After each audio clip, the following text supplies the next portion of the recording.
નમસ્કાર. શું અંગ્રેજી બોલતી વખતે વારંવાર એક જ નામનું પુનરાવર્તન થાય છે?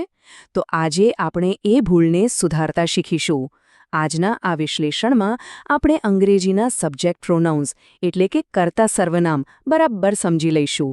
આ એવા શબ્દો છે જે આપણા અંગ્રેજીને વધુ સ્વાભાવિક અને અસરકારક બનાવી શકે છે. તો ચાલો શરૂ કરીએ. જુઓ તો, ક્યારેક આપણે આ રીતે વાક્યો બોલીએ છીએ: રાહુલ એક વિદ્યાર્થી છે, રાહુલ ક્રિકેટ રમે છે, રાહુલ અંગ્રેજી ભણે છે. આમ વારંવાર એકનું એક નામ બોલવું થોડું અટપટું અને બિનકુદરતી લાગે છે, ખરું ને? સાંભળવામાં પણ સારું નથી લાગતું. હવે આ જ વાક્યને અલગ રીતે જોઈએ. રાહુલ એક વિદ્યાર્થી છે. હી plays cricket, he studies English. જોયું? અહીં હી શબ્દ વાપરવાથી વાક્યનો પ્રવાહ કેટલો સરળ અને સ્વાભાવિક બની ગયો. આ જ તો છે પ્રોનાઉન એટલે કે સર્વનામનો જાદુ. તો પછી આ આઈ, વી, યુ, હી, શી, ઇટ અને ધે આખરે છે શું? ક્યારે અને કેવી રીતે એમનો સાચો ઉપયોગ કરવો, એમાં કન્ફ્યુઝન થાય છે? ચલો, બિલકુલ ચિંતા ના કરો. આજે આપણે આ બધા જ સર્વનામોને એકદમ સરળ રીતે સમજી લઈશું. સબ્જેક્ટ પ્રોનાઉન એનો સીધો સાદો અર્થ છે એવો શબ્દ જે બતાવે છે કે વાક્યમાં ક્રિયા એટલે કે કામ કોણ કરી રહ્યું છે. સમજો કે એ વાક્યનો કર્તા છે, વાક્યનો હીરો છે, અને મોટાભાગે એ વાક્યની શરૂઆતમાં જ આવે છે. ચાલો, સૌથી પહેલાં આપણે એવા સર્વનામથી શરૂઆત કરીએ જે સૌથી મૂળભૂત અને સૌથી વધુ વપરાય છે: આઈ, વી અને યુ. આ એવા શબ્દો છે જેનો આપણે રોજબરોજની વાતચીતમાં સતત ઉપયોગ કરતા હોઈએ છીએ. સૌથી પહેલો અને સૌથી અગત્યનો છે આઈ. એનો અર્થ થાય છે હું. જ્યારે પણ આપણે આપણા પોતાના વિશે વાત કરીએ ત્યારે હંમેશા આઈનો ઉપયોગ કરવાનો. દાખલા તરીકે, આઈ એમ હેપી એટલે કે હું ખુશ છું, અથવા આઈ સ્ટડી ઇંગ્લિશ. ખાસ કરીને આઈએલટીએસ જેવી પરીક્ષાઓમાં જ્યારે પોતાના અનુભવો વિશે બોલવાનું હોય ત્યારે આઈનો ઉપયોગ કરવો ખૂબ જ જરૂરી છે. જેમ કે, આઈ બિલીવ પ્રેક્ટિસ ઇઝ કી. અને એક સામાન્ય ભૂલ પર ખાસ ધ્યાન આપજો. ઘણા લોકો આઈ ઇઝ હેપી એવું બોલે છે, જે વ્યાકરણની દૃષ્ટિએ ખોટું છે. યાદ રાખો, આઈ સાથે હંમેશા એમનો જ ઉપયોગ થાય છે. તો સાચું વાક્ય છે આઈ એમ હેપી. હવે વાત કરીએ વીની, જેનો અર્થ થાય છે અમે.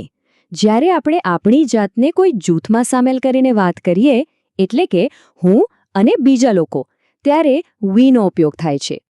જેમ કે, વી આર ફ્રેન્ડ્સ, અમે મિત્રો છીએ, અથવા વી પ્રેક્ટિસ ઇંગ્લિશ ડેલી. પરીક્ષામાં કોઈ ગ્રુપ એક્ટિવિટીનું વર્ણન કરવા માટે આ શબ્દ ખૂબ જ ઉપયોગી છે. ચાલો એક બીજું ઉદાહરણ જોઈએ. We went to the library and we found some excellent books for our project. અહીં પણ એક સામાન્ય ભૂલ થતી હોય છે. વી ઇઝ રેડી બોલવું ખોટું છે, કારણ કે વી બહુવચન છે એટલે એની સાથે હંમેશા આર આવે છે. સાચું વાક્ય છે વી આર રેડી.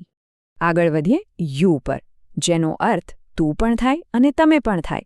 આની ખાસ વાત એ છે કે જે વ્યક્તિ સાથે વાત થઈ રહી હોય, પછી ભલે તે એક હોય કે એકથી વધુ, બંને માટે યુ જ વપરાય છે. ઉદાહરણ તરીકે, કોઈ કહે યુ આર સ્માર્ટ, તમે હોશિયાર છો. અને આની સુંદરતા જુઓ, આ વાક્ય એક મિત્ર માટે પણ વાપરી શકાય અને આખા ક્લાસ માટે પણ. જેમ કે, કોઈ ટીચર કહી શકે, you should submit the assignment by Friday, you can email it to me. સારું, તો હવે આપણે ત્રીજા પુરુષના સર્વનામ તરફ આગળ વધીએ. આ એ સર્વનામ છે જેનો ઉપયોગ આપણે કોઈ એવી વ્યક્તિ કે વસ્તુ વિશે વાત કરવા માટે કરીએ છીએ જે આપણી વાતચીતમાં સીધા હાજર નથી. આ એકદમ સરળ છે. હીનો ઉપયોગ કોઈ એક પુરુષ એટલે કે મેલ માટે થાય છે અને શીનો ઉપયોગ કોઈ એક સ્ત્રી એટલે કે ફિમેલ માટે. જેમ કે, હી ઇઝ માય બ્રધર અને શી ઇઝ માય સિસ્ટર. આઇએલટીએસ જેવી પરીક્ષામાં જ્યારે પરિવારનું વર્ણન કરવાનું હોય ત્યારે આ બંને શબ્દો ખૂબ જ કામમાં આવે છે. એક ખૂબ જ મહત્વનો ગ્રામરનો નિયમ યાદ રાખજો. હી અને શી સાથે ક્રિયાપદનું એસ કે ઈએસ વાળું રૂપ વપરાય છે, એટલે કે ઇઝ, ડઝ અથવા હેઝ. દાખલા તરીકે, my mother is a doctor, she helps many people every day. અહીં શી હેલ્પ નહીં પણ શી હેલ્પ્સ વપરાયું છે. આ નાની વાત પણ બહુ મહત્વની છે. હવે આવે છે ઇટ. એનો ઉપયોગ કોઈ એક વસ્તુ, પ્રાણી કે પછી કોઈ વિચાર માટે થાય છે. આ ઉપરાંત હવામાન અને સમય વિશે વાત કરવા માટે પણ ઇટનો જ ઉપયોગ થાય છે. ટૂંકમાં જે પુરુષ કે સ્ત્રી નથી એના માટે ઇટ વપરાય છે. હવામાન માટે ઇટનો ઉપયોગ ખાસ છે. આપણે એમ ક્યારેય નથી કહેતા કે ધ વેધર ઇઝ રેનિંગ. એ ખોટું છે. સાચું વાક્ય છે ઇટ ઇઝ રેનિંગ. એ જ રીતે કોઈ વસ્તુ કે વિચાર માટે પણ કહી શકાય, જેમ કે the presentation was long but it was very informative. અને છેલ્લે દે, જેનો અર્થ છે તેઓ. તેનો ઉપયોગ એકથી વધુ લોકો, વસ્તુઓ કે વિચારો માટે થાય છે, પણ અહીં એક બહુ જ રસપ્રદ વાત છે. આધુનિક અંગ્રેજીમાં જો કોઈ એક જ વ્યક્તિની જાતિ એટલે કે જેન્ડર ખબર ન હોય અથવા બતાવવી ન હોય તો એના માટે પણ દેનો ઉપયોગ થાય છે. ઉદાહરણો જોઈએ. They are my friends. તેઓ મારા મિત્રો છે. અને જે જેન્ડર ન્યુટ્રલ ઉપયોગની આપણે વાત કરી એનું ઉદાહરણ છે a new student is joining our class tomorrow. They are transferring from another city. અહીં ધેનો ઉપયોગ થયો કારણ કે આપણને ખબર નથી કે આવનાર વિદ્યાર્થી છોકરો છે કે છોકરી. હવે મનમાં સવાલ થાય કે આ બધું શીખવું આટલું બધું જરૂરી કેમ છે? તો સાંભળો, જો આયલ્સ, પીટીઈ કે ટોફલ જેવી કોઈ પરીક્ષાની તૈયારી ચાલી રહી હોય તો આ સર્વનામોનો સાચો ઉપયોગ તમારા સ્કોર પર સીધી અને મોટી અસર કરી શકે છે.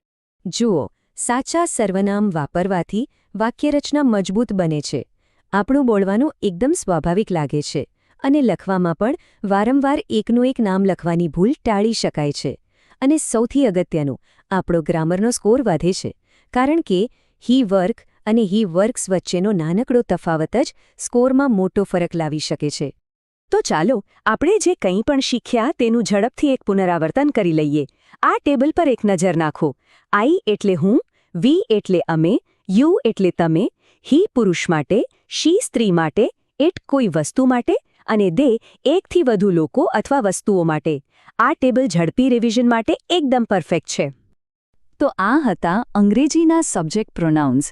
બસ હવે એમની પ્રેક્ટિસ કરતા રહો અને જોજો કે તમારા અંગ્રેજીમાં કેટલો મોટો સુધારો આવે છે. યાદ રાખજો, સાચી પદ્ધતિથી શીખવાથી જ આત્મવિશ્વાસ આવે છે અને સફળતા મળે છે. વિઝા ગુરુ. Learn smart, speak confident, score global.